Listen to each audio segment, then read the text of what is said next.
A palavra de Deus registra, celebrava-se em Jerusalém a festa da dedicação, era inverno. Jesus passeava no templo, no pórtico de Salomão. Então os judeus o rodearam e disseram: até quando você nos deixará nesse suspense? Se você é o Cristo, diga francamente. Jesus respondeu: já falei, mas vocês não acreditam. As obras que eu faço em nome de meu Pai dão testemunho de mim. Mas vocês não creem, porque não são das minhas ovelhas. As minhas ovelhas ouvem a minha voz e eu as conheço e elas me seguem. Eu lhes dou a vida eterna, jamais perecerão e ninguém as arrebatará da minha mão. Aquilo que meu Pai me deu é maior do que tudo e da mão do Pai ninguém pode arrebatar. Eu e o Pai somos um. Os judeus mais uma vez pegaram pedras com a intenção de apedrejá-lo. Mas Jesus lhes disse: tenho mostrado a vocês muitas obras boas da parte do Pai. Por qual dela querem me apedrejar? Os judeus responderam: não é por obra boa que queremos apedrejá-lo, e sim por causa da blasfêmia. Pois sendo você apenas um homem, está se fazendo de Deus. Jesus disse: não está escrito na lei de vocês, eu disse, vocês são deuses? Se ele chamou deuses aqueles a quem foi dirigida a palavra de Deus, e a Escritura não pode falhar. Então, como vocês dizem que aquele que o Pai santificou e enviou ao mundo está blasfemando só porque declarei que sou filho de Deus? Se não faço as obras do meu Pai, não acreditem em mim. Mas se faço, e vocês não creem em mim, creiam pelo menos nas obras, para que vocês possam saber e compreender que o Pai está em mim e que eu estou no Pai. Então tentaram outra vez prendê-lo, mas ele se livrou das mãos deles. Novamente Jesus se retirou para além do Jordão, para o lugar onde João batizava no início, e ali permaneceu. E muitos iam até ele e diziam: João não fez nenhum sinal, mas tudo o que ele disse a respeito deste homem era verdade, e naquele lugar muitos creram nele. Abençoa-nos, Pai, nesse momento, na compreensão da Tua palavra, que ela se torne clara e que cada um de nós esteja disposto a obedecê-la. Em nome de Jesus oramos. Amém. O título desta mensagem, desta pregação é Hanukkah, dedicação, luzes, ovelha no altar. O homem entra solenemente no templo em Jerusalém, conduzindo o animal na mão. Vai até o altar. 2 auxiliares com ele estão. Ele entrega o animal nas mãos de um dos auxiliares e ele continua com o animal em cima do altar. Ele pega o cutelo, uma faca bem afiada, e enfia, atingindo o coração do animal. Rasga o animal, derrama o sangue no altar. Antíoco IV Epifânio, como era chamado, ou se autodenominava, era o rei sírio, da dinastia dos Seleucidas. Ele era daquela dinastia dos antigos generais que estavam com Alexandre o Grande quando Alexandre falece, e o reino que Alexandre conquistou é dividido entre eles. E os Seleucidas tomam conta daquela região que envolve o que chamam hoje de Síria, até mesmo uma parte da Jordânia, entrando ali para onde está Israel, chegando até perto do Egito, perto de Alexandria. Este homem é o que entra com o animal, e o animal que ele sacrifica é uma porca. Isso é no ano 167 a.C. Ele joga o sangue não apenas no altar, mas ele esparge aquele sangue em várias partes daquilo que estava no templo. Ele já tinha arrancado o candelabro de ouro e tudo que era de ouro ele já tinha tirado. Aquele templo estava sendo dedicado naquele momento a Zeus, que era o líder do panteão dos deuses gregos. Uma blasfêmia.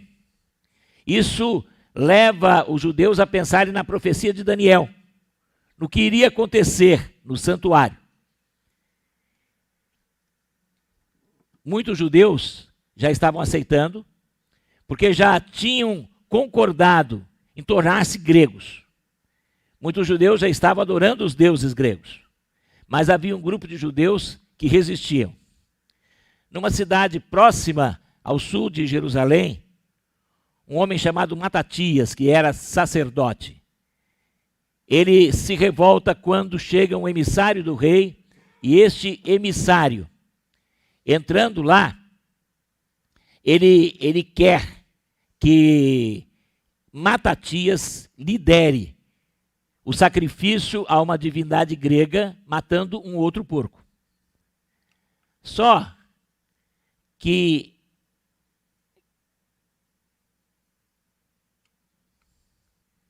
é aqui?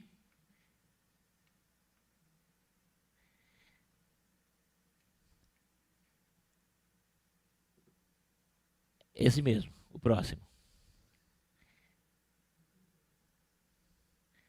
Não. Volta.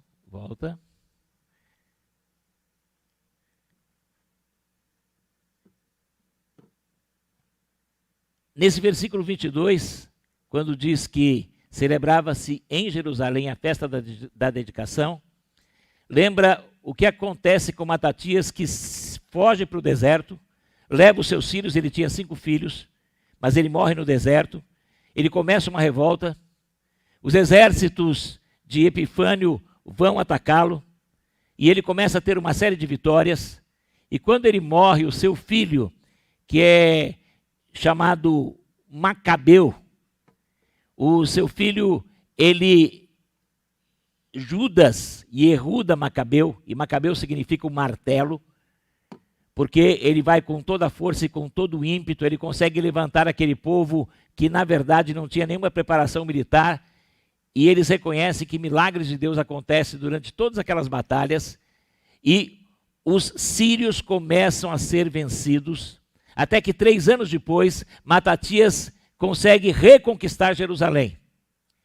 Ele tira, só fica uma cidadela pequena, com alguns gregos lá dentro, mas ele consegue limpar o templo, ele quebra todos os ídolos, ele tira aquele altar que foi profanado, joga do lado, ele nem o destrói totalmente, ele apenas o afasta, porque ele espera que um sacerdote, um novo sacerdote, indique o que fazer.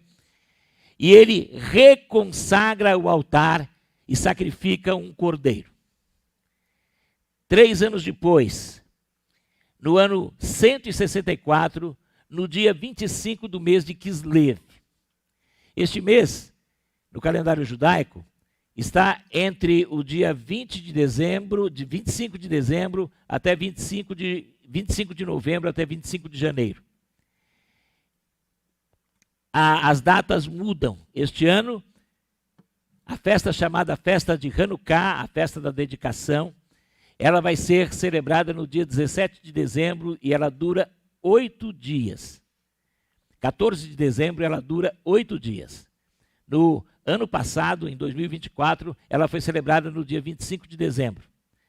Muitos dizem que é o Natal dos judeus. Eles também fazem trocas de presentes, se bem que dizem que isso foi por influência cristã. Mas alguns judeus acreditam que, na verdade, foi essa celebração, muito mais do que o solstício de inverno, que vai influenciar os primeiros cristãos a celebrar o nascimento de Jesus nesta época. Quando Antíoco Epifânio, e a palavra Epifânio, ela vai significar manifestação de Deus, ele mesmo dizia que ele era a manifestação de Deus na terra. Quando ele surge e comete esse sacrilégio, essa profanação, na verdade, este homem estava cumprindo aquilo que mais tarde será cumprido, ou começando uma predição, uma profecia que só será cumprida no final dos tempos, com o próprio anticristo querendo fazer o mesmo. Os romanos repetem isto quando invadem Jerusalém, e Jesus diz, pouco antes de concluir o seu ministério terreno, o que iria acontecer.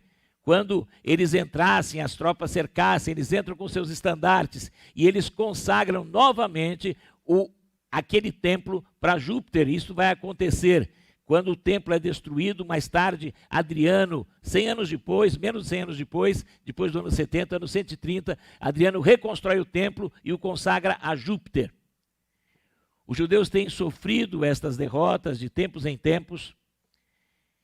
Várias causas são, mas acima de tudo é o fato de que eles não têm obedecido, e esta última grande derrota para os romanos foi porque eles desprezaram Jesus.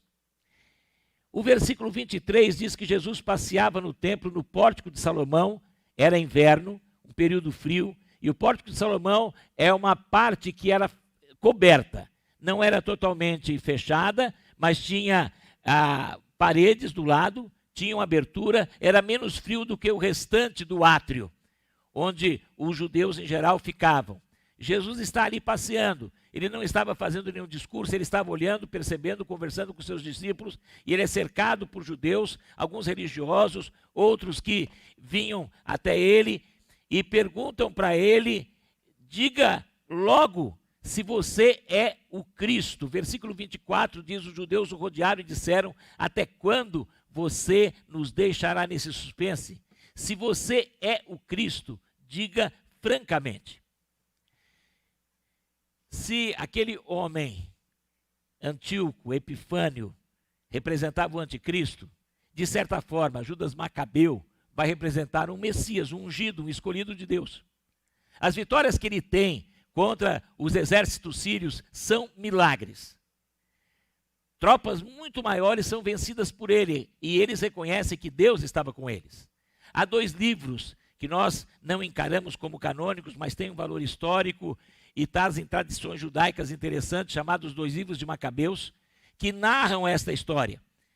Eles falam justamente desta grande guerra, desta independência. Quando havia celebração desta festa, quando isto acontecia, na verdade, eles estavam se lembrando de um libertador que Deus tinha levantado. E Cristo, que estava fazendo tantos sinais e tantos milagres, ele era visto como esse libertador, mas os judeus esperavam que ele fizesse algo como Judas fez, que ele viesse para atacar e derrubar a opressão dos romanos, que ele viesse restaurar o culto pleno, que ele viesse libertar de toda a influência pagã a terra de Judá, todo Israel, e tornasse a nação realmente a grande nação sobre todas as outras. Era essa a expectativa, esperava-se um Messias político, um Messias libertador do ponto de vista terreno. E eles vão perguntando: você é o Messias, é esse Messias? Diga com sinceridade. E Jesus vai responder: já falei, mas vocês não acreditam. As obras que eu faço em nome do meu Pai dão testemunho de mim. Jesus claramente se colocava como esse Messias, mas eles nunca o aceitariam, porque na verdade eles não conseguiam entender de forma alguma o significado do verdadeiro Messias. Quem era o Messias de fato? E quando vai acontecer isto, o versículo 26 declara: vocês não creem porque não são das minhas ovelhas. E o 27 continua: as minhas ovelhas ouvem a minha voz, eu as conheço e elas me seguem. Hanukkah até hoje é chamado também de festa das luzes, porque o candelabro, e foi feito um candelabro especial para aquela festa e para aquela celebração. Judas o Macabeu, junto com seus irmãos, constrói um candelabro de 8 braços, com um braço no centro que é chamado servo. Esse braço servo, ele acendia as outras lâmpadas. Não eram velas, eram lâmpadas feitas com azeite. Só que tinha que ser um azeite que tivesse sido fabricado por um dos sacerdotes. E o último sacerdote que tinha feito aquilo tinha azeite apenas para um dia. Eles celebravam a festa durante 8 dias. E teria que, com aquele azeite, durar os 8 dias. Eles não têm tempo de preparar um azeite sagrado. Tem que trazer um outro sacerdote, que vem de outra região. E durante 8 dias, diz a tradição judaica, o candelabro permaneceu aceso e eles foram acendendo cada dia, cada uma das lâmpadas. Com aquela lâmpada central, a serva, eles vão acendendo todas as lâmpadas. Por isso, eles chamam também de a festa do Hanukkah como a festa do milagre das luzes. Era a festa das luzes e até hoje os judeus celebram o Hanukkah com muitas luzes. A noite, muitas vezes, é a noite do solstício de inverno. São noites longas, mais frias. E eles enfeitam as casas, eles fazem questão de, após o pôr do sol, acenderem. E cada dia, hoje, eles acendem velas. Cada dia, uma vela é acesa. E naquela ocasião, cada dia uma lâmpada foi acesa. E conforme a tradição, com aquele mesmo azeite que daria apenas para um dia. Jesus Cristo havia feito no início da festa, e é registrado no capítulo 9, porque ele estava para essa festa, ele tinha dado visão a um cego, e ele se declarou como a luz. Jesus Cristo é a luz do mundo. Mas eles não conseguiam enxergar esta luz, não poderiam ver esta luz, porque eles estavam com os olhos fechados e não queriam abri-los. Cegos que não queriam enxergar, cegos que não criam de verdade. E Jesus diz por quê? Porque eles não eram ovelhas. Eles não conseguiriam segui-lo. Eles queriam um guerreiro grande e a ovelha espera um pastor paciente, bondoso, calmo e terno. O Messias não veio para derrubar os poderes deste mundo. Ele veio sim para derrubar o pior poder deste mundo, que é o poder do diabo. Ele veio sim para acabar com as autoridades dos demônios. Ele veio sim para quebrar a prisão, as correntes que nos prendiam à condenação eterna. Como o martelo que era aquele Yehuda, Jesus, também da tribo de Judá, veio para quebrar toda a corrente e esmagar a cabeça da serpente. Mas essa libertação só é entendida pelas ovelhas de Jesus. Ovelhas de Jesus, aqueles que foram eleitos por Deus. Efésios vai dizer desde antes da fundação do mundo. Essa é uma doutrina que alguns acham estranha e diferente, mas a Bíblia declara e Jesus a afirma aqui. Eu tenho dito e preguei domingo passado sobre isso. Alguns ficam se perguntando, mas eu sou um eleito desses, eu sou um desses escolhidos. Eu costumo dizer, se você se pergunta, é porque você é. Porque aquele que não é, simplesmente acha uma grande bobagem tudo isso e despreza essa palavra. Quem é atraído por Jesus é por ação do Espírito Santo de Deus. E o Espírito Santo só se revela àqueles que hão de crer. E quando seguem a Jesus, passam a ter a vida eterna. E a minha liberdade de escolha. Se você é de Jesus, você tem liberdade de escolher o seu tempo. E como eu já disse aqui, quanto mais tempo você vai demorar, mais você vai sofrer. A dor vai ser maior. Venha pelo amor, não venha pela dor. Ah, mas eu sou ovelha e ainda sofro. Porque provavelmente você não está sendo uma boa ovelha do bom pastor. Você está seguindo de longe, você não está ouvindo a voz do pastor, e a gente só consegue ouvir a voz do pastor ouvindo a palavra dele. Lendo-a e meditando nela todos os dias, ouvindo-a nas exposições dela, quando nos reunimos com o povo de Deus como grande rebanho, ou pequenos rebanhos, não importa, mas um dia seremos o grande rebanho. E nesse sentido, você tem que humildemente aceitar a direção do pastor para poder sentir o cuidado e o carinho do pastor muito de perto. E ele quer dar este cuidado e carinho a você. As ovelhas ouvem a voz do pastor e o seguem. Nós não sabemos quem é e quem não é, nós não sabemos quem vai ser. Mas ele mandou que nós chamássemos todos no mundo inteiro. Por isso nós realizamos obra missionária no mundo inteiro, como igreja e junto às outras igrejas. Por isso nós estamos indo para Piratininga, agora na semana que vem, para anunciar ali, junto com um grupo de irmãos e de ovelhas que ali estão, para chamarmos outras ovelhas. Por isso eu e você, todo dia, somos desafiados a compartilhar desta mensagem, contando aquilo que Jesus tem feito, compartilhando com outros, porque você não pode reter. Se você é ovelha do Senhor, você vai ter dentro de você o amor do Senhor. E quanto mais perto você ficar, mais desejo você vai ter de falar, de compartilhar, de testemunhar. Eu lhes dou a vida eterna, jamais perecerão, e ninguém as arrebatará da minha mão. Se você é de Jesus, você nunca vai deixar de ser de Jesus. Se você se entregou a Jesus, e eu sei de pessoas que ficam adiando porque ficam pensando, mas eu não tenho certeza se eu vou conseguir fazer tudo o que Ele quer. Para a sua tristeza, e também pode ser para a sua alegria, dizer uma coisa aqui no seu ouvido. Abra bem o ouvido.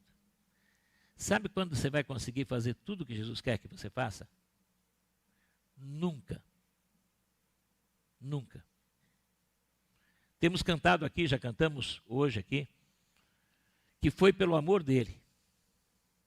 É Ele quem salva você, você nunca vai conseguir se salvar. Você tem que confiar, crer, obedecer e seguir. Você tem que ser humilde para admitir que você não tem forças em si mesmo.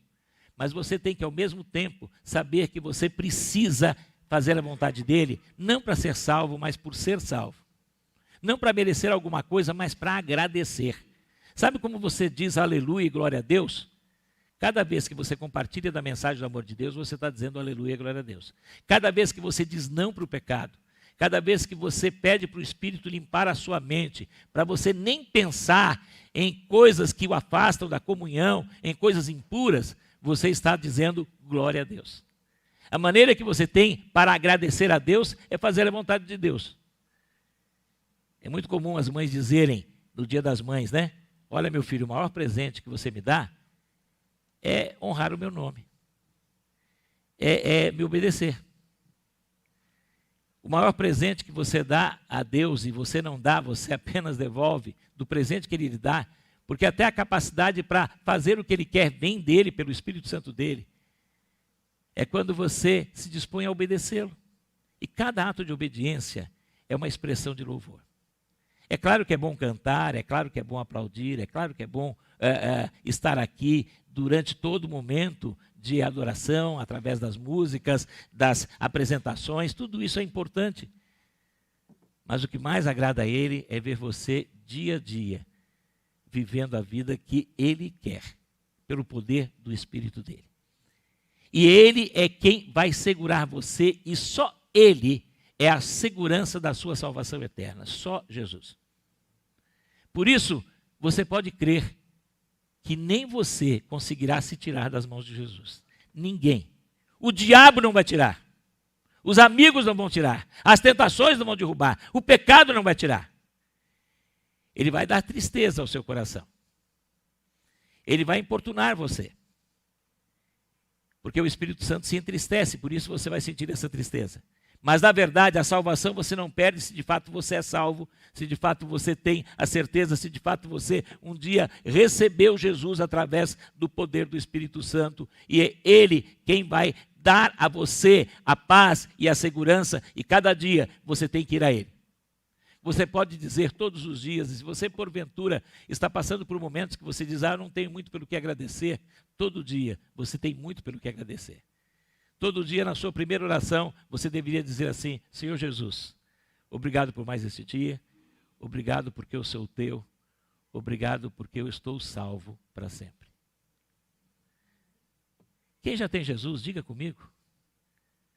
Diga assim, fecha os olhos, levanta a mão e diga, obrigado, Jesus, por estar aqui com o teu povo. Obrigado por ser tua ovelha. Obrigado porque o Senhor me escolheu. Obrigado porque o Senhor dá a mim certeza da vida eterna. Segurança plena. Aleluia. Amém. Aplauda o Senhor. Isso é motivo para você se alegrar.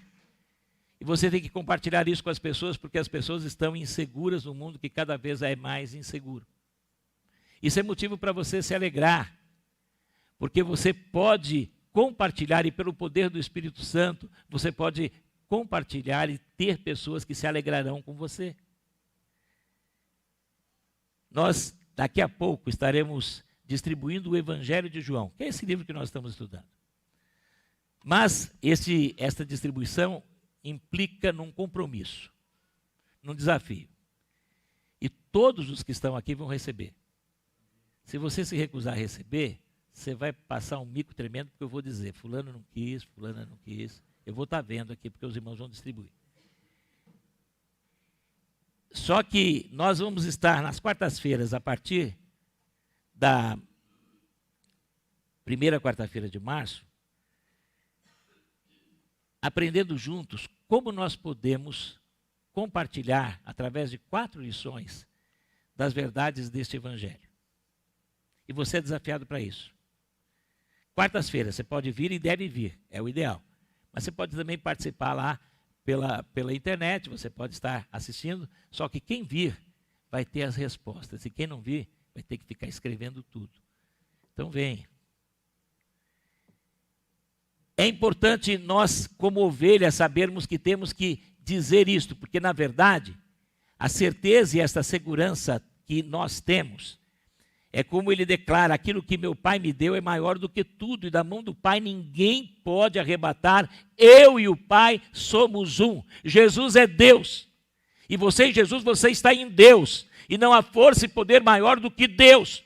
Nisto está a minha segurança para dizer, eu tenho certeza que vou para o céu, não por mim, por Jesus, porque Jesus está e Deus nele está, e é Ele que me garante, o Pai, o Filho, pelo poder do Espírito Santo.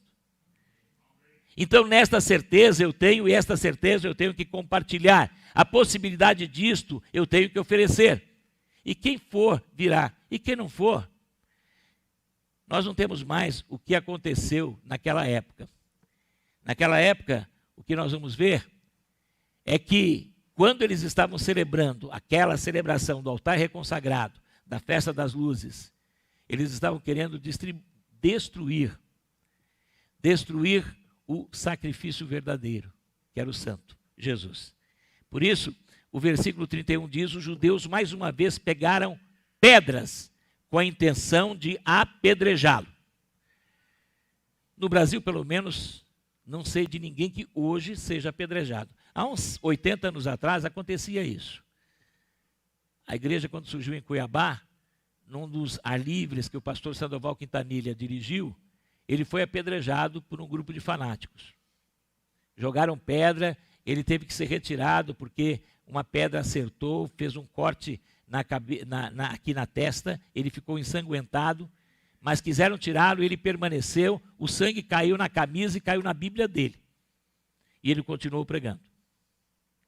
E ali se estabeleceu a primeira igreja batista de Cuiabá, hoje há dezenas, centenas de igrejas no estado, e o evangelho se espalhou naquele estado, está se espalhando ainda e crescendo, glória a Deus por isso. Mas hoje, normalmente ninguém vai ser apedrejado. Então, o máximo que vai acontecer é alguém te olhar assim meio de lado. Mas o que é isso? Você não é mais apedrejado, meu irmão, minha irmã. Então não há porquê não compartilhar de Jesus, não há porquê não dar um folheto, pelo menos. Nós temos folhetos aí. Por isso que todo domingo, principalmente à noite, a gente faz questão, os irmãos da recepção, de entregar para você compartilhar.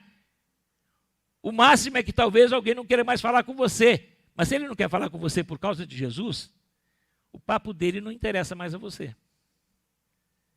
Agora, nesse sentido, nós temos que continuar, porque Jesus continuou, e ele disse, eu tenho mostrado a vocês muitas obras boas da parte do Pai, por qual delas vocês querem me apedrejar? Ele tinha feito milagre, curado o cego, ele tinha feito tantos outros milagres. Os judeus responderam, não é por obra boa que queremos apedrejá-lo, e sim por causa da blasfêmia, pois sendo você apenas um homem, está se fazendo de Deus. Jesus disse, não está escrito na lei de vocês, eu sou Deus. Jesus, na lei de vocês, vocês são deuses. Jesus está citando, na verdade, o Salmo. Ele está citando o Salmo 82, do versículo 2 a 4. Em certo sentido, ali deuses ou pessoas poderosas, esse é o sentido da expressão. Elohim, que seria um dos aspectos para deuses, uma das palavras que poderia ser usada para deuses. Ela é usada para Deus, como diriam, no substantivo majestático, mas também ela pode ser usada como deuses. E deuses, vamos dizer, no minúsculo. Autoridade, juízes, e se refere a essas autoridades humanas, esse texto, quando ele é citado. Mas se eles reconheciam autoridades em tantas pessoas, uma autoridade até superior, porque não poderiam reconhecer nele por tudo que ele estava fazendo, por estar cumprindo todos os sinais, todas as predições acerca do Messias. Jesus cumpriu todas as predições acerca do Messias. Ele cumpriu todas as profecias. A maior delas, ele cumpriu também, mas para eles depois iria cumprir a sua ressurreição. Só que eles não eram ovelhas, não conseguiriam entender. E ele diz: como vocês dizem que aquele que o Pai santificou e enviou ao mundo está blasfemando só porque declarei que sou filho de Deus? Se não faço as obras do meu Pai, não acreditem em mim. Mas se faço, e vocês não creem em mim, creiam pelo menos nas obras, para que vocês possam saber e compreender que o Pai está em mim e que eu estou no Pai.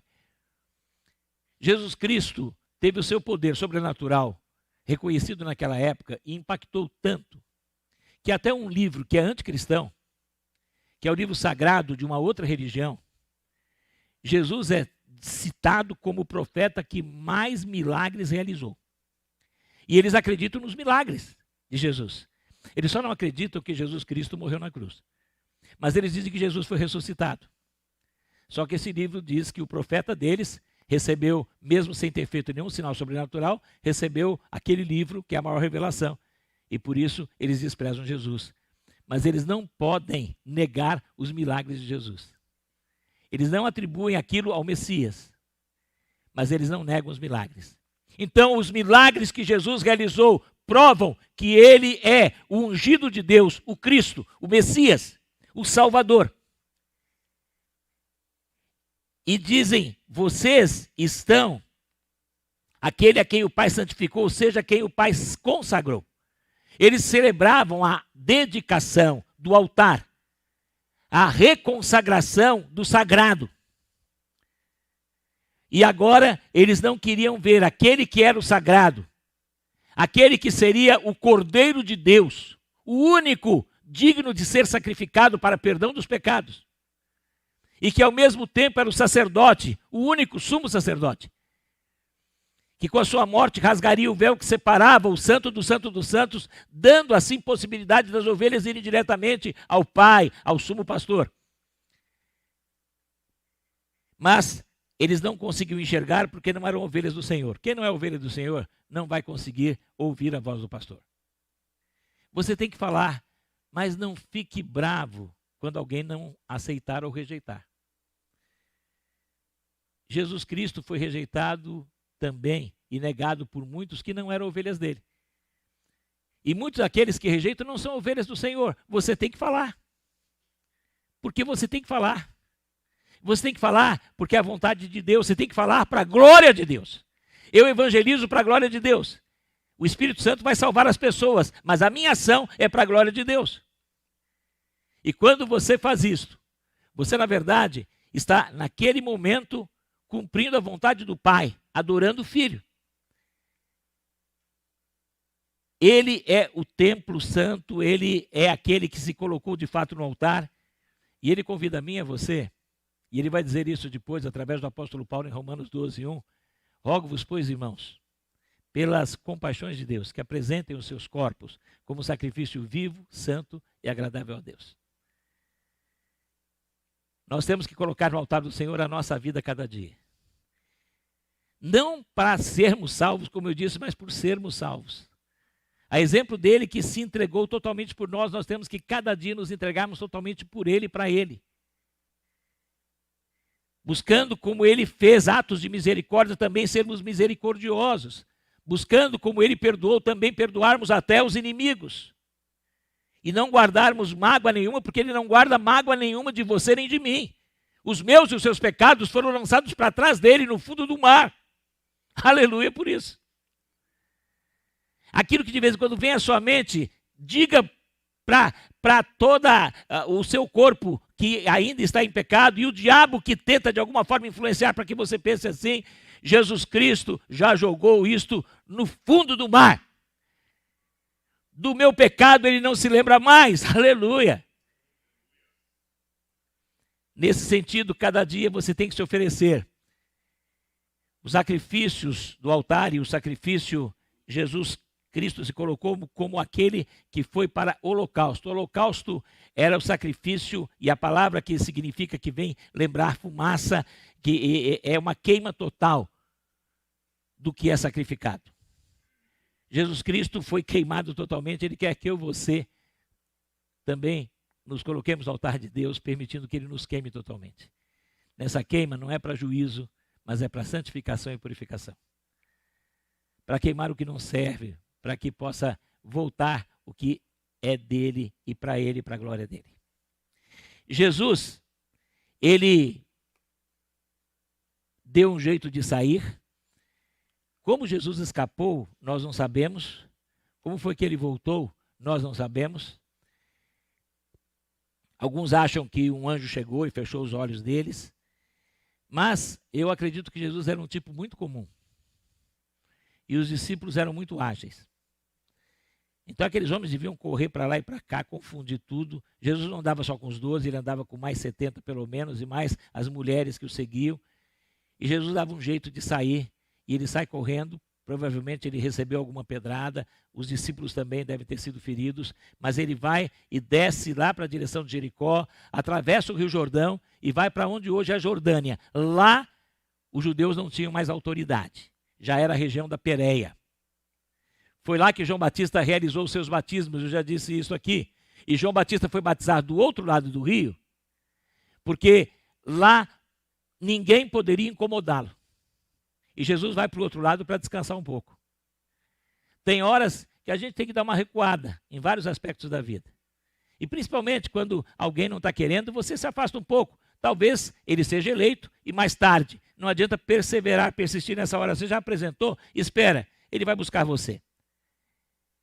Jesus Cristo foi, esteve ali, e quando ele está ali, a profecia é confirmada. A profecia que João tinha feito acerca daquele homem. João não fez nenhum sinal, versículo 41 diz. As pessoas que iam até Jesus viam isto, mas tudo que ele disse a respeito deste homem era verdade. O grande milagre de João foi anunciar aquele que é o grande milagre de Deus.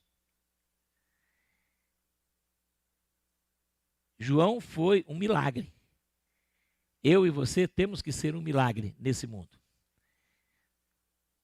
Talvez Deus não use você curando alguém, talvez Deus não use você fazendo feitos extraordinários, transportando montes, andando sobre águas. Mas se você for como João Batista, e nós cantamos aqui um hino que fala de João Batista, né? E você vai diminuindo e ele vai crescendo, você tem que apontar para o Messias, porque o Messias é que importa, Jesus é que importa.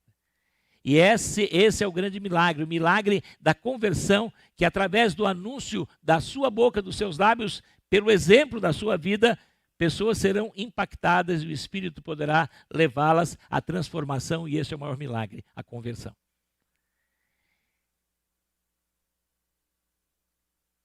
Jesus é a luz que ilumina e salva as ovelhas e dá segurança eterna. Homens maus têm surgido neste mundo, e parece que em alguns momentos o bem e o evangelho será totalmente reprimido. Tem muita gente que se assusta com os dias que vivemos, mas nós temos que crer que sempre vai Deus dar um jeito, levantar libertadores. Mas o grande libertador já veio. E o que mais importa é saber que ao seguir o pastor e você sendo ovelha de fato, perto dele, você está sendo conduzido e pode ter certeza que nada e ninguém afastará você do amor de Deus. Nada e ninguém tirará de você a vida eterna. Você pode ter certeza dessa vida eterna. E pelo poder do Espírito Santo, você vai produzir o fruto dele. Se você não fizer tudo, ele diz que para aqueles que seguirem melhor, a Bíblia fala lá de galardões, mas eu não me importo com isso.